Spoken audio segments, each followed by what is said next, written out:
with us his thoughts in the still of the night. Good morning. Good morning. These are dark times. Many politicians are shady. Their black hearts cloud their judgments. The mood is gloomy. The nation is going through a dark night of the soul. Our prospects are dim. There are black marks against us. Can we dig ourselves out of the deep, dank hole we have been digging? Will we ever emerge from this coal black cave? These words reflect the negative associations with night. Darkness is often interpreted as evil. Black is bad. This morning, we embrace the opportunity to change that perspective. We can embrace the still of the night. Nighttime. It's the time for romance. Neil Diamond gets downright theological, saying, "Thank the Lord for the nighttime." Judy and Jim played Cole Porter's "In the Still of the Night," which is a bit more sophisticated and subtle. In the still of the night, as I gaze from my window at the moon in its flight, my thoughts turn to you. In the 1950s, the Five Satins released a song with the same name, singing, "Well before the light, hold me again with all of your might, in the still of the night." The darkness surrounds us and creates a romantic mood. Mood lighting is dim and ethereal, like a candle casting its flickering shadow across the wall. The winter solstice has the longest night of the year. The northern hemisphere tilts away from the sun. Tonight in New Bern, the sun sets at 5 in the afternoon and hides beneath the horizon for 14 hours and rises after 7 in the morning. As one travels north, the nights get longer.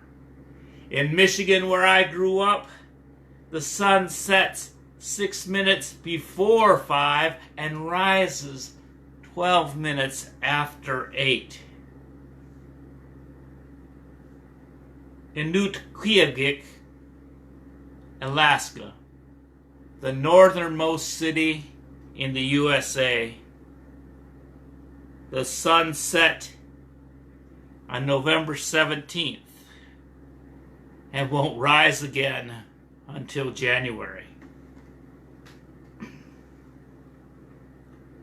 In this season of darkness, there is time for restoration. Leave behind the worries of the day. Settle into evening, evening out the highs and lows of mania and despair. Repair your soul in quietude. An interlude leading to peace. A winterlude where one is focused on roots digging deep into the black soil. Secure and stable, frozen in place. Michael Lewis sings in Solstice Night. When the cold sets in with the bitter frost, and the sun won't shine, for its face is lost. Still, the wind in the trees does blow, and the branches sing, and my heart is warm. It is when light diminishes that we notice the subtle glow. When the air grows cold on our skin, we feel the warmth of our hearts. When the noise of the day sinks down like the sun, we notice the song of the trees. In the daytime, we can only see one star. The brilliance of day hides the reality of the universe. At night, we can see that our star is only one amongst billions. When the sky darkens, it takes the eye time to adjust. The iris expands, letting in the previously unseen. Awe is that feeling of being infinitely small, yet part of infinity. For centuries, humanity have followed the stars to comprehend our place in the universe. This year brings a special treat. After sunset in the southeastern sky, the planets, Saturn and Jupiter, will appear as stars close to one another. This is known as the Great Conjunction. It happens every year to some degree, every 20 years or so. But on December 21st, tomorrow evening, they will be the closest they have been since 1623. But that time it was hard to observe because they were located so close to the sun at sunset that it was hard to see without a telescope. The last time that these two planets were so easily observable, when they were separated by less than 0.1 degree in the sky, was almost 800 years ago, during the Great Conjunction of 1226. There was also a Great Conjunction in 7 BC. Some believe that astrologers from Persia saw this and decided to travel towards Bethlehem. Now, one might think that Jesus was born in the year 0 AD, Anno Domini, which means the year of our Lord. And BC is commonly said to mean before Christ. But that was on an old calendar that was inaccurate. And so modern calendars refer to CE as the Common Era and BCE as before the Common Era. And the historical Jesus is thought to have been born somewhere between the years 3 and 7 BCE. Joanne read these words by Unitarian minister A. Powell Davies.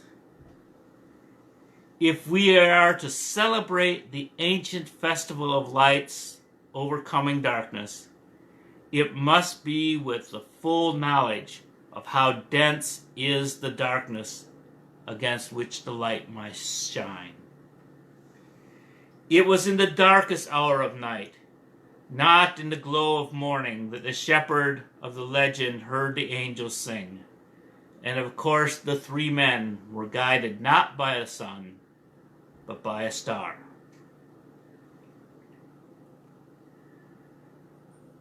The pessimist in me returns to the opening sentences of this sermon.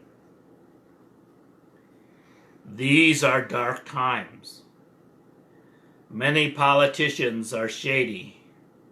Their black hearts cloud their judgment. The mood is gloomy. The nation is going through a dark night of the soul. But the optimist in me realizes that this very darkness is what allows for new light to spring forth. Because there was no room in the inn, there was a light in the stable.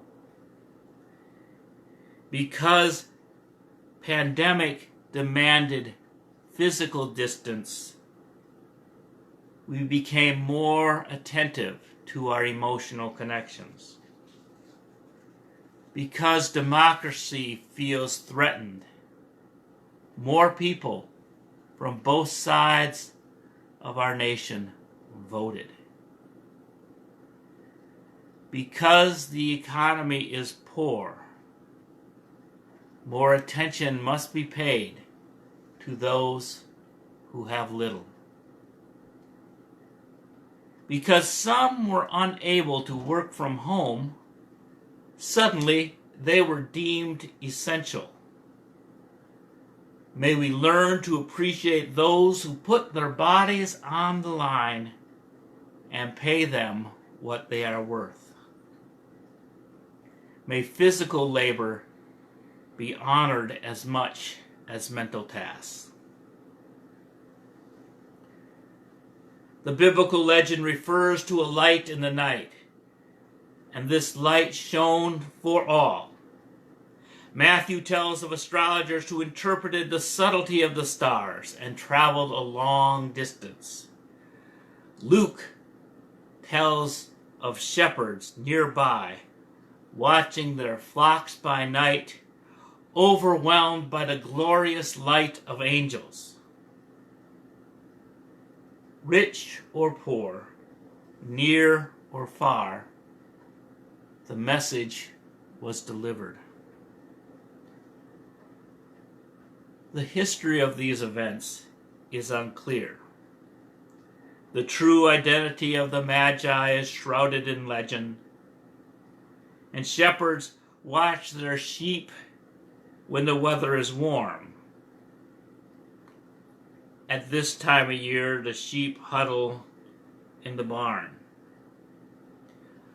But the church chose this time to celebrate the birth of Jesus, what they perceived to be the light of the world, precisely because pagan Rome was celebrating the return of the light. They celebrated Saturnalia at this time of year, a time of regeneration. Saturn was the father of the great god Jupiter, and thus he is associated with rebirth. It is through this that we know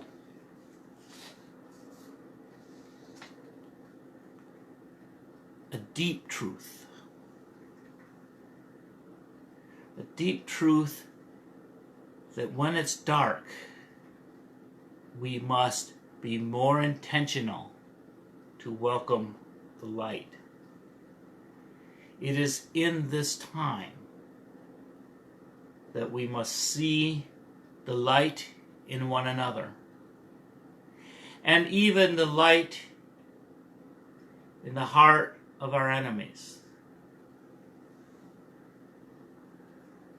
May this time of stillness,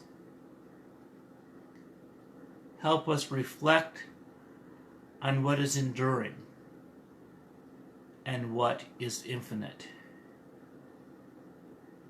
To find the stillness of the deep sea beneath the rolling waves.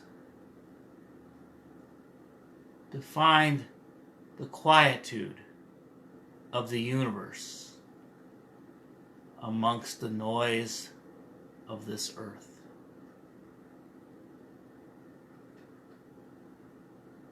May we bless and be blessed.